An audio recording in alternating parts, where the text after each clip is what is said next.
regional starts this week. This year's bracket is broken up into 8 regional tournaments, which have 2 double elimination pods based on seeding. The 2 winners out of those pods will then play each other in a best-of-3 super regional weekend. The 8 champions will head to Chattanooga, Tennessee for the tournament finals.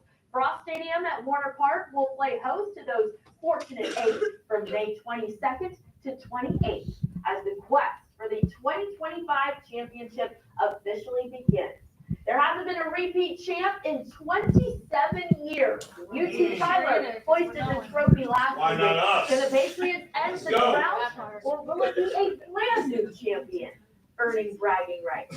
We begin this morning with those waking up the earliest today, our West region. Good morning, everyone out there, and good morning to California State East Bay. The Pioneers move up to the #1 seed after entering the tournament as a 5 seed last year. East Bay won the California Police Athletic Association regular season title thanks to the efforts of 7 all-conference players. Claire Sua Atkinson leading the way as the CCAA Coach of the Year. They play the 8 seed, Sonoma State. The Seawolves are 21-7 record over the past 28 games. 8 all-conference players make up the roster for Sonoma State's 15th NCAA tournament appearance. At the 4 seed, it's Western Washington getting the automatic bid for the GNAC. The Vikings dominated the conference tournament, sweeping the competition for the 2nd straight season. They have a lot to prove, working with a chip on their shoulder after losing in the national championship game last year. The Vikings were the first GNAC team to reach the World Series, looking to repeat that deep run this year. The Vikings' first opponent, Concordia University Irvine. The Golden Eagles, very used to NCAA postseason play. This is their 7th straight trip to the tourney, helped by winning the Pac West the last 3 years. The second host in this region, the 2 seed, San Francisco State, is the first time hosting for the Gators, getting back into the tournament for the first time since 2019. The Gators are led by a strong core of 8 seniors, earning its first CCAA tournament championship in program history and that conference's automatic berth. Senior Riley McDaniel named tournament MVP in 3 games. She went 4 for 7 with 3 walks, 6 RBIs, and a run. The St. Mary Martin Saints, you're in the bracket. The Saints had an early exit in the GMAC tournament, but their performance the rest of the season earned them a spot in the NCAA tournament. Look out for this lineup. 3 players batting over 400. It's the Saints' 2nd straight regional appearance. California State San Marcos joining in on the fun on this Monday for a 4th consecutive trip to the Western Regional. The Cougars now know how to handle this tournament with 10 experienced seniors on the team. Cougars eyeing a trip back to national championships after tasting that success back in 2023. That was the last time the finals were held in Chattanooga. Biola, you're in for the 3rd time in program history. In fact, just 4 years ago, the Eagles were the national runners-up, losing the championship to West Texas A&M. This is Viola's first 30-win season since 2018. Next up, we're going to the Southeast. Just like the West, 3 automatic qualifiers know they're in, 5 at-large bids available. Up first, we have the South Atlantic Conference champs, the 4 seed Wingate. The Bulldogs hosted this region last year, so they're no stranger to postseason play. It's now the 3rd straight year. Head coach Jamie Stancliffe is the SAC Coach of the Year. Helping her get there was Wingate's now all-time leader in runs, RBIs, homers, slugging percentage, and total bases. That's Savannah Brooks. The Bulldogs battled Flagler. The Saints marching to the NCAA tournament. Senior Sydney Stewart broke the program's single-season home run record with a grand slam in the Peach Belt quarterfinals. This year's team tied a program record with 6 all-Peach Belt selections. It's the Saints' 2nd straight trip to the tourney, trying to get to the Super Regional for the first time since 2012. The host of this pod, #1 seed in the Southeast, Francis Marion. FMU comes in with the Conference Carolinas championship already in the bag. Junior left-hander Alyssa Poston has led the way in the circle for a historic Patriot season. She was named the Conference Pitcher of the Year for the second consecutive time after finishing the season with a 26-2 record. She and fellow first-team All-Conference pitcher Jenna Walling both have a sub-2 ERA in the box. The Patriots have 3 players batting over 400, including Conference Player of the Year Paige Strickland, who has 67 RBIs this season. 49 wins, the best in program history, as FMU gets ready for its 4th NCAA tournament appearance in a row. The Patriots playing Georgia Southwestern, the Cinderella team of this entire bracket. Talk about a magical season for the Lady Canes. The 7th-seeded Georgia Southwestern team blasted through the 1st, 2nd, and 3rd-seeded teams to win their first ever Peach Belt title and first trip to the NCAA Regionals. Lady Canes are the lowest seed to ever win the PBC title. Ashlyn Rogers could not be stopped in yesterday's championship game, rocketing 3 home runs in the 7-4 win over the top-seeded North Georgia, rightfully so, getting the tournament MVP from that performance. Next hosting duties going to the team GSW beat in the Peach Belt Championship, and that's North Georgia. The champs from 2 years ago, back again. North Georgia comes in as the 2 seed in the Southeast Regional. The Nighthawks are powered by a pretty impressive freshman catcher, Carly Knowles. Was the conference freshman of the year. She ranked 2nd in all of NCAA Division II in home runs and slugging percentage. She's UNG's first freshman of the year since Courtney Poole back in 2013. The Nighthawks' first opponent will be Tusculum, the 7th-seed Pioneers, making their 2nd regional appearance after going 37-17 this season. This will be their first since 2021. The 3-seed in the Southeast, Lenore Rhine. Welcome to the party, Bears. You won your 2nd straight SAC championship this weekend, the first time going back-to-back since 2013. LR loves playing in May. It's their 17th tournament appearance, 4th straight, and they're coming in on a 10-game win streak. That's the longest of the season. Lincoln Memorial will try to snap that streak, heading into the NCAA tournament for the 3rd time in 4 years. In fact, the Rail Splitters have made 2 recent Super Regional runs, once in 2019, once in 2022. Haley Grace Patton is one to keep an eye on. She won the SAC Pitcher of the Year award. Let's move on to the South region. One of our hosts for this year's regional is Tampa. The Spartans beat Barry this weekend to lock in their 3rd straight outright Sunshine State Conference Championship. They hosted the Super Regional 2 years ago. It's a 15th NCAA tournament appearance for Tampa, 4th in a row. At the 8th seed, it's Spring Hill. The Badgers going back-to-back for conference titles, beating Fort Valley twice this weekend to win the SIAC championship and automatic bid. Senior Rega Hinton took home the tournament MVP after going 5 of 6 in the box against Fort Valley with 3 runs, including a homer. Nova Southeastern is in as the 4 seed in this region. The Sharks have a shark in the circle. That's sophomore Graceland Wallace, who's leading the team with a 1.85 ERA. She's tapped 21 wins this season and 164 strikeouts. The Sharks face the 5 seed in Barry. This is the most wins for the Bucks since 2012 and the most since Scott Connor took over as head coach back in 2017. The Bucks have a storied history, now 18 regional appearances, but this one the first since 2013. They won the region back in 2008. 2 seed St. Leo is our next host. The Lions took the regular season series with a marathon win over Everett College. They picked up the 2025 regular season with 30 wins in their last 34 games. They're dusting off their hosting duties as the Lions were just the host site for this region 2 years ago. St. Leo faces Mississippi College first. The Choctaw had a historic season specifically for Blakely Gill, who's first in program history to be named the Gulf South Freshman of the Year. This marks MC's 6th Division II regional appearance, 3rd straight, trying to avenge their super regional loss last year. 2 more to go in this region. The next 3 seed. Auburn Montgomery. The Warhawks were on the warpath last year, winning this regional and the super regional. This year, they're once again the Gulf South Conference champs, the fourth time in 5 years. Watch out for Chloe Baines. She set the program record in career hits with 227 and counting. Warhawks have to deal with West Florida first. Argos senior center fielder Gianna Guerrero is the Gulf South Co-Player of the Year and got a Golden Glove as well.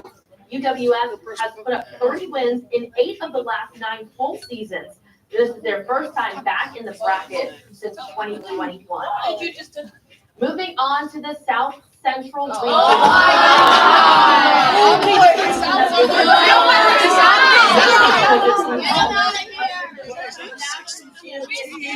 Tyler Patriots are getting that top seed and hosting duties once again. A serious threat to defend that title this year after an incredible 52-4 season. The Lone Star Conference champs are the Lone Star Conference champs for the 5th straight season, I should say. Check this out. This team not only swept their 3 opponents in the conference tournament, they dominated, outscoring everyone 46-5. Senior J.C. Smith leads the entire Division II in triples, runs, and runs per game, helping the Patriots to back-to-back seasons with at least 50 wins. The Patriots play MSU Denver to start things off. Roadrunners coming as the 8th seed, making their 7th trip to the regionals. This is their first tournament appearance since 2016. Oklahoma Christian heads to Tyler as the 4th seed. The Lady Chaparrals finished their 8th straight 30-win season, marking the longest such streak in NCAA Division II era of any Lone Star Conference team. The Maroon and Gray are the only team in the conference with 2 pitchers in the top 5 in total strikeouts. That's Jill Dixon and Grace Anderson. Look out for that 1-2 punch in the circle coming this week. From one Christian school to another, Oklahoma Christian taking on Colorado Christian, returning to the tournament, but it's their first time since 2018. The Cougars come in flying high after winning the RMAC this weekend, an impressive 43-win season for CCU. Our next hosting duties go to, you're probably going to guess it, West Texas A&M, the Lady Buffs who won the whole thing just 4 years ago. They'll try for another title this year behind the dual threat talents of junior Emily Boyer. She hauled in the Lone Star Conference Player of the Year and Pitcher of the Year awards, becoming the first to win both in conference history. Don't overlook the terrific trio of freshman hitters either. That's Avery Cannon, Cadence Colbert, and Abby Powell. Their D2 softball, they lead the D2 softball in batting average, scoring average, and OPS. Every single player that is a regular starter for this team is hitting at least 310. This team is serious one to watch out for in this tournament. Their first opponent will be Lubbock Christian. This is the 5th NCAA postseason appearance in program history for the Lady Chaps. Their most recent trip coming in 2023.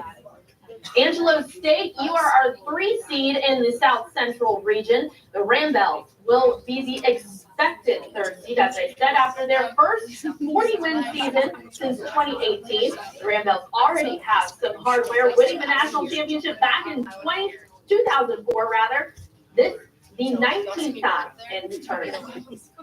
They face our final team in the South Central region, and that's Colorado Mesa. The Mavericks might have lost the RMAC championship game Saturday, but they live on to fight another day. It's the freshman, Jesslyn Gallegos, who leads the way in the circle. She finished the regular season with a 17-3 record while leading the team over 5 different pitching categories. The Rambells also have a pair of Division's top home run hitters in Maya Arrieta and Allie Disler. To the Midwest region, first name up is Findlay. The boys NCAA tournament appearance in 2022. Junior shortstop Monica Bredel is 3 home runs shy of a school record. This team is full of experience as they're focused on improving themselves rather than worrying about their opponents this year, and it showed with 33 wins. Findlay faces Drury to kick things off. The Panthers are the 5 seed, sharing the regular season GLVC title with Lewis. They finished 3rd in the conference tournament this week. Drew's danced only once before, back in 2022. Let's give a round of applause to our host, Saginaw Valley. GLIAC Coach of the Year title for head coach Ryan Block after leading the Cardinals to back-to-back regular season titles. This one the first outright since 2009. SVSU making their 10th NCAA tournament appearance, 4th in a row. Cardinals take on 8-seed Ferris State first. The Bulldogs finished the season with 28 wins, the most in 9 years. The NCAA tournament since 2013. Our next host, the 2-seed in the Midwest, it's Tiffin.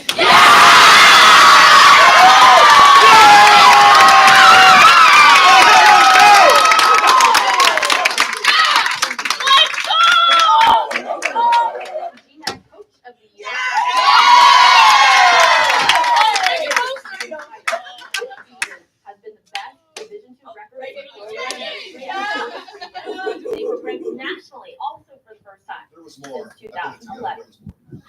Heading to Tiffin first is UND, the Greyhounds, getting in after winning the Great Lakes Valley Conference tournament. UND won the Midwest region last year, looking to repeat that this year with a freshman-heavy lineup. This is the Greyhounds' 17th straight regional appearance, the longest active postseason streak in this region. Hillsdale is the 3 seed. The Chargers are GMAC champions. No, they're not! They're not!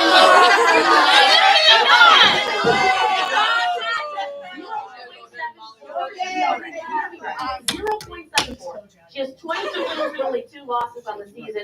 She was named GMAC Pitcher of the Year and is the first player in the history with 4 straight first-team all-conference honors. The Chargers charge on into the tournament for the 6th time. Hillsdale faces the Lewis Flyers at the 6th seed. Another fantastic 2-way player coming out of Lewis in Delaney Garden. She's the GVLC player and pitcher of the year, leading the league in ERA and batting average. Head coach Becky Pearl was named coach of the year after the Flyers shared the GLVC regular season championship. Back in 2001, the Flyers were national runners-up. Heading to the east now, the east region. It's the pace setters setting the pace in this region. Spot after a record-setting 41 wins this season, and that was with the 8th toughest schedule in the country. Del Garcia was named the NA10. Well, it's NCAA selection show, Division II softball time, and the Dragons just found out host the number 2 seed in the Midwest region. Congratulations on a great year. GMAC Coach of the Year, Paige McMenemy. How you doing? Good. How are you? Awesome. Well, were you expecting the 2? I thought so. I was really hopeful. I think the girls earned it, and our record shows, and I think it's great that we're going to have the opportunity to host. So, well, you're going to have UND coming to town, Hillsdale's team that you have a lot of familiarity with, and Lewis as well. What do you know about these 3 clubs? I know it's going to be a very competitive region. The GMAC was very competitive this year, the GLVC, the GLIAC, and I think we earned our place here, and I think we're ready to go. I've followed Tiffin University softball for a long time. I've been working here for a long time. And so your group of kids right here behind us, they are as a complete softball team as I have seen here. They do everything well. They hit the ball, they run, they field, they throw, they pitch, they catch. They've been doing a lot of great things for you. And I think this team's got a chance to do something. I think so too. So when you think about this coming up this week, what is the keys to victory? It's always, throwing strikes, fielding the ball, not making errors. Give me some extra keys to make your team a success this week. I think it's going to take a whole pitching staff, first of all. That's what's got us here, and that's what's going to keep us rolling. Second, I think it's going to take everyone just staying fresh, being confident, trusting their abilities that have got them here all along, having quality at bats, and then making the big plays on defense. But just all 3 areas, pitching, hitting, defense, have to come together. And it's the most important time of the year to have all 3. You got a great mix of youth and experience on this team. Talk a little bit how all that's meshed.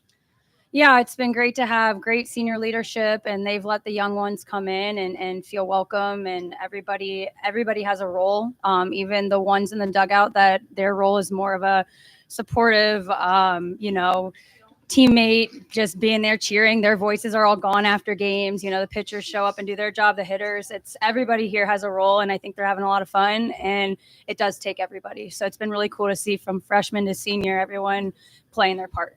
Interesting with the kids, also interesting with the coaching staff, with everything going on with your coaching staff. Maybe some folks aren't familiar. Talk about what's going on with the coaching staff this year. Well, Coach Megan's my sister, and she just had a baby April 16th. So she's been at home watching, and she's texting this whole selection show. And then AT Megan also just had a baby. So, we have on our coaching staff, we've kind of been a little all over the place, but Maddie Woods has done a great job stepping into Coach Megan's shoes. And, she's our hype girl coach. And then we got Allie Hall stepped in as a student manager. And then, AT Steph stepped in. So it does take everybody. And we got a lot of support from the university as a whole. So. Well, you mentioned births. That also leads to birthdays. I think you have a birthday of a player here. Let's bring her up. Let's go ahead and bring her up.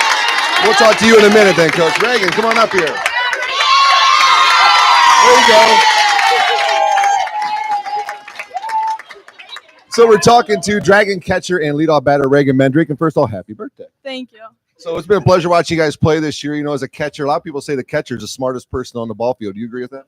I do. A lot of times you don't often see catchers as leadoff batters as well. Talk about you as a batter. What makes you a good leadoff batter and comfortable in that spot? I have been a leadoff batter basically my whole life. Pretty comfortable up there. On base percentage, that's my job. So if I get on base.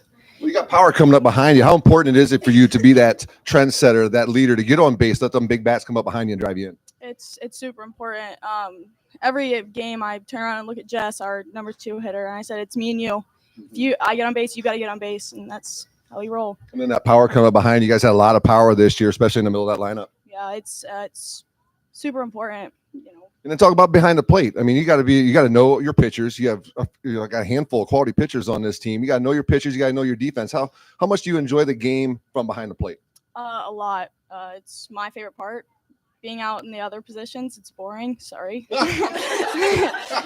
It's engaging behind the plate. So if you weren't catching, what boring position would you play?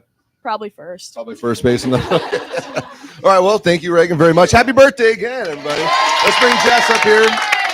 We got one more student athlete we're going to talk to here as we're celebrating Tiffin University, the number 2 seed in the Midwest region of the NCAA Division II softball tournament. We're going to bring up GMAC freshman and player of the year, Jessica Miller. Hi, thanks for joining us. Hi, thank you. So do you consider your position a boring one or a fun one, the way Reagan was talking about it? Actually, I do love the outfield. It's very fun. I love chasing fly balls. I love throwing it back to my middle infield, Lydia. So let's talk a little bit about what got you to Tiffin University. You come from Perrysburg, if I remember correctly. Talk a little bit about when your first Tiffin got on your radar and what it's meant to be here and be a part of this group. I really do love it here. Coach Page has been recruiting me since I was 16. So she really led me here. I knew about her at Toledo. I kind of knew about her playing at Akron and Ashland. I do love my teammates here, so I'm really glad it's here. It's not very far from home. So yeah, it is close to home. Your family and friends can come see you play. And we talked with Reagan about batting toward the top of the lineup. You got a lot of power in the middle of your lineup. Macy had hitting home runs all over the place this year. How important was it for you to get on base, put pressure on that pitcher to make them have to pitch to your power hitters? It's very important. Like Reagan said, we always talk about how it's us too. Like we have to get on base for Macy to come up and hit us in. So. And how important is this tournament experience going to be for young players? I mean, the kids who have been here a long time and haven't had a chance to really experience this stuff, it's fantastic for them. But for the young players, you're doing it now. You got to keep doing it, right? Yeah, I feel like it's a great experience for everyone. I mean, everyone wants to do it. We're in a great position, and I feel like we have a great chance of winning regionals. I think you do as well. This is a great club you guys got here. Like I was telling Paige, you guys do. I've been watching Tiffin University softball. I've been working here since 2011. You guys do it as well as anybody I've seen here, from top to bottom, offense, defense, pitching. It's been fantastic watching you guys. It's young players like you. It's the veterans like the rest of you that getting the job done. So thank you very much. Thanks. Thank you. All right, get Paige back up here.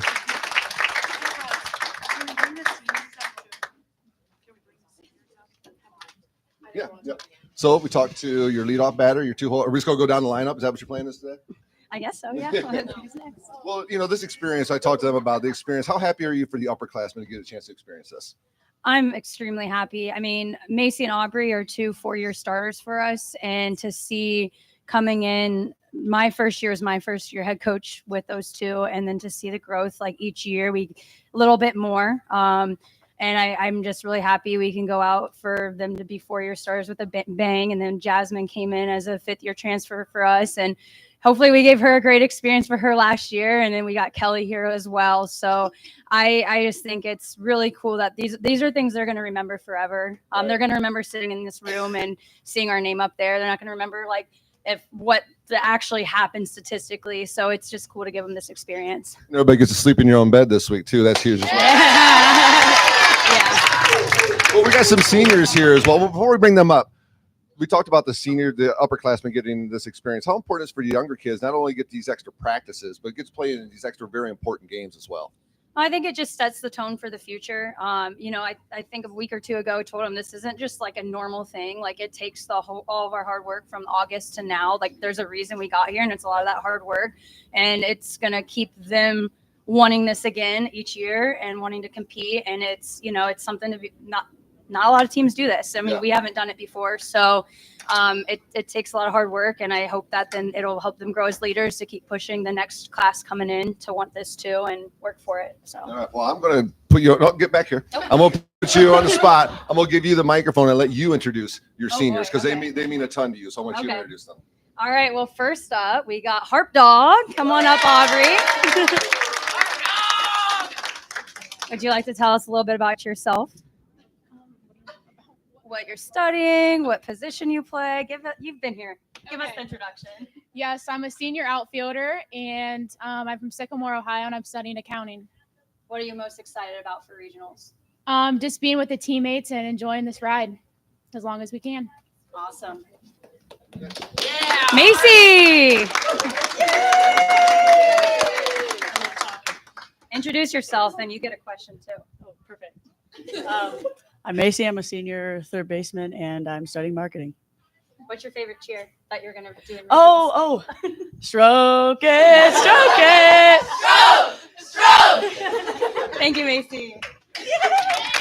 Let's get Jasmine up here. I gotta think of another question now.